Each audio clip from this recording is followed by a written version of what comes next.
Una bellissima inquadratura di questo meraviglioso tempio a Pozzo apre il video di oggi. Ci ritorno volentieri a Villa Puzzo, ci ritorno volentieri a vedere il Pozzo Sacro di Spirois e ogni volta cambia, perché ogni volta diventa sempre più bello.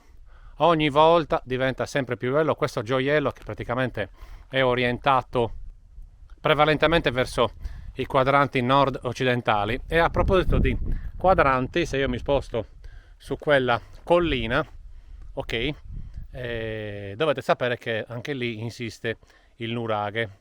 Se non ricordo male si chiama nuraghe Nurresu. Straordinario, davvero, questo pozzo che è arrivato a noi praticamente così, meraviglioso, dopo almeno 3500 anni.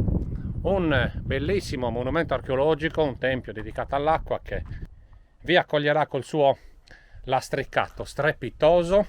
E devo essere sincero, io non ho mai visto questo, quindi due sole cose: o ero distratto oppure i recenti scavi archeologici hanno messo in luce qualcos'altro. Probabilmente la prima, perché io sono un tipo molto distratto, tra tanti limiti c'è anche la distrazione. Un vestibolo, i paramenti murari del quale sono praticamente in granito, come potete vedere questo qua si vede bene che è granito, e con invece i paramenti del pozzo vero e proprio e le scale, vediamo un po', accendiamo anche un'altra luce, in scisto, quindi come accade spesso hanno utilizzato pietre di diversa composizione chimica, scisto e granito. Si percorrono 1, 2, 3, 4, 5, 6, 7, 8, 9, 10, 11 gradini circa e si arriva poi alla camera di preda circolare. Io cercherò di arrivare fino all'ultimo gradino per farvi vedere quanto è bello questo pozzo. Ok, guardate un po' che belle queste inquadrature. Abbiamo detto che sto inquadrando la pietra chiamata scisto. L'acqua praticamente arriva da una sorgente, c'è una sorgente, non è una cisterna. Il pozzo di Spirois è particolare anche per un'altra caratteristica che vi faccio vedere mentre torno indietro. E mentre torno indietro vi faccio vedere anche la classica gradonata contrapposta. Che bellezza, che bellezza! Quanta meraviglia, ragazzi, i nostri antenati ci hanno lasciato.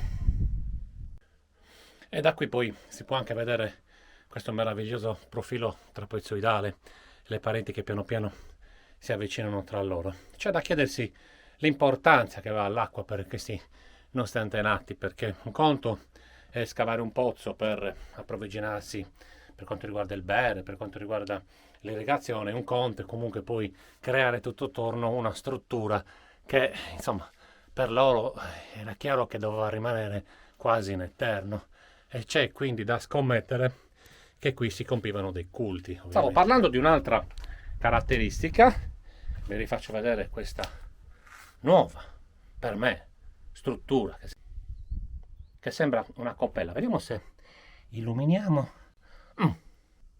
Troppo carina. Dicevo, l'altra caratteristica di questo pozzo che tutti mettono in evidenza sta alla sommità. Io ve lo faccio vedere anche da questa inquadratura.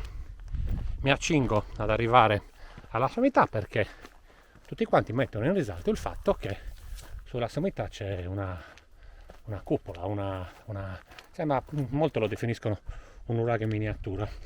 Cerco di salire, ma ovviamente sarà una cosa fugace perché non voglio gravare sulla struttura. Vedete, si arriva sulla sommità del pozzo e da qui si vede praticamente la camera di presa circolare. Quella praticamente sembra una finestra che troviamo spesso dei nuraghi.